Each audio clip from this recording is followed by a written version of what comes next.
Kilauan merah di kolam Idris. Di pinggir sebuah kampung yang tenang, Idris berdiri di tepi sebuah kolam yang lama terbiar. Dia memandang permukaan air yang tenang dengan penuh azam. Idris mahu memulakan sesuatu yang baru, sesuatu yang boleh membawa rezeki kepada keluarganya dan memberi manfaat kepada penduduk kampung. Dia tahu bahawa tanah dan air adalah harta yang paling berharga jika diusahakan dengan betul. Tidak lama kemudian, seorang jiran lama yang berpengalaman dalam bidang perikanan, Razak, datang berkunjung. Razak membawa sebuah bekas kecil yang berisi anak-anak ikan yang lincah.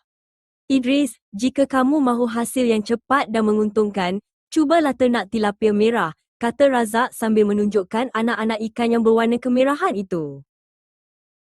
Razak menjelaskan bahawa ikan tilapia merah sangat istimewa.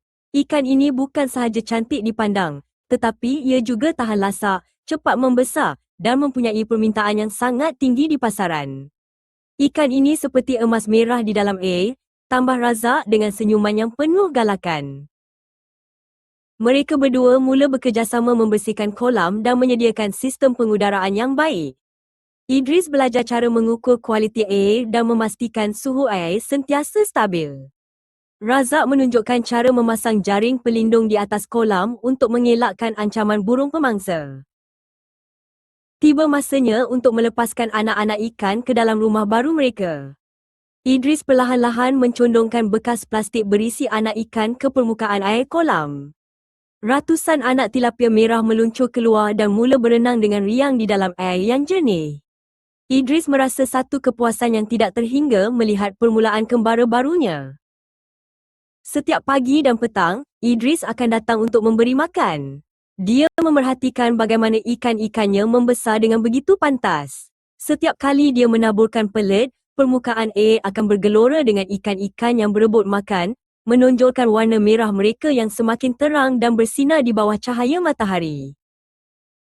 Namun, penternakan tidak selalunya mudah. Suatu malam, Idris mendapati pam oksigennya terhenti. Tanpa membuang masa, dia terus berusaha membaiki peralatan tersebut di bawah cahaya lampu suluh.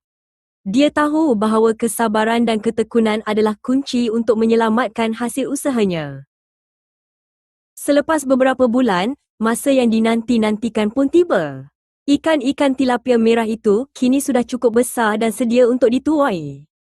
Razak datang membantu Idris menarik pukat yang syarat dengan ikan-ikan yang sihat dan berisi.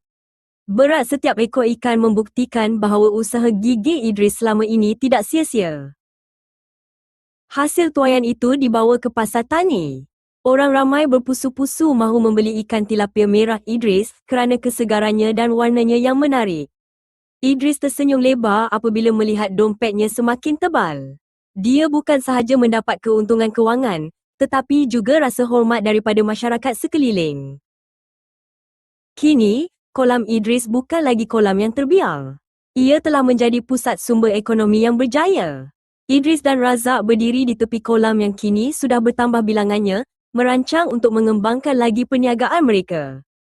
Ternyata, tilapia merah memang menguntungkan jika diiringi dengan ilmu dan kerajinan, kata Idris dengan penuh syukur.